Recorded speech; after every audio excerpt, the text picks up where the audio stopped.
Right now, she likes it right around 1,000, honestly, at idle, maybe around 900. But that just seems to be where this cam likes.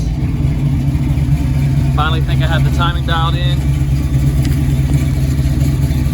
Do a quick rev.